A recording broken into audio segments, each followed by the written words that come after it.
ससुर जी अभी छुप जाइए। रिंकी पापा आ रहे, चाय बना देना। मेरी जिंदगी बर्बाद कर रखी है। अरे तुम्हारे बाप को चाहिए क्या? मेरे नाम की सुपारी ले रखी है क्या उसने? जब देखो तब मुझे परेशान करता रहेगा, आके मेरे सर पे बैठ जाएगा। नौकरानी हूँ क्या मैं तुम लोगों की? अरे रिंकी इतना ज्यादा गुस्सा क्यों कर रही हो यार? अगर पापा 2-4 दिन हमारे साथ रह लेंगे तो कोई दिक्कत थोड़ी होगी यार। और वैसे भी ज्यादा दिन के लिए थोड़ी आ रहे हैं, 2-4 दिन के लिए तो आ रहे हैं वो। अक्ल होनी चाहिए तुम्हारे बाप को। उम्र हो गई है लेकिन अभी तक बुद्धि छोटी की छोटी रह गई है। अरे किसी के घर में ऐसे मुंह उठा के नहीं जाया जाता। अकेले थोड़ी रहते हो तुम यहाँ पे, मैं भी रहती हूँ इस घर के अंदर। अरे तुम इतना ज्यादा गुस्सा क्यों कर रही हो? 2-4 दिन के लिए आ रहे हैं, कौन सा पूरा महीने भर के लिए आ रहे हैं? समझो ना यार। और एक बात बताओ ना, जब बच्चे शहर के अंदर रह रहे हैं तो माँ बाप और कहीं कहाँ रहेंगे जाकर? अपने बच्चों के साथ ही रहेंगे ना।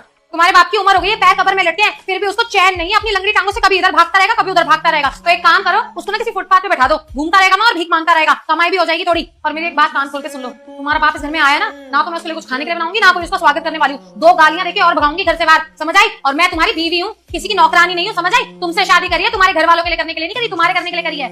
माना कि तुम्हारा बाप है, मन करता होगा अपने बेटे से मिलने का, तो महीने में एक बार आया करे, मिल के चले जाया करे वापस अपने गाँव। ये बार बार आने का क्या टंटेरा पाल रखा है तुम लोगों ने? और इतना ही तुम्हें अपने बाप की याद आती है ना, तो तुम ना चले जाया करो गाँव, वहां जाकर के मिला करो अपने बाप से। मैं ना किसी की नौकरानी नहीं हूँ जो वो यहाँ पे आएगा मैं 56 भोग बना के रखूंगी। अरे रिंकी, अगर मुझे छुट्टी मिलेगी तो मैं खुद जाके गाँव पापा से मिल लूंगा। लेकिन अगर अभी पापा अगर शहर में आके मिलना चाहते हैं तो इसमें कोई बहुत बड़ी चीज थोड़ी है। और तुम ना ज्यादा गुस्सा मत करो।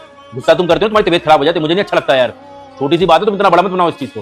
मैंने एक बार कह दिया ना, तुम्हारा बाप यहाँ पे नहीं आएगा तो नहीं आएगा। और अगर गलती से आ भी गया ना तो ऐसा जलील करूंगी ना कि अपनी शक्ल तक नहीं देख पाएगा वो शीशे में दोबारा कभी। तुमको पता है ना रिंकी, सिर्फ तुम्हारे इसी व्यवहार की वजह से ना पापा यहाँ शहर में हमारे साथ नहीं रहते, गाँव के अंदर रहते हैं।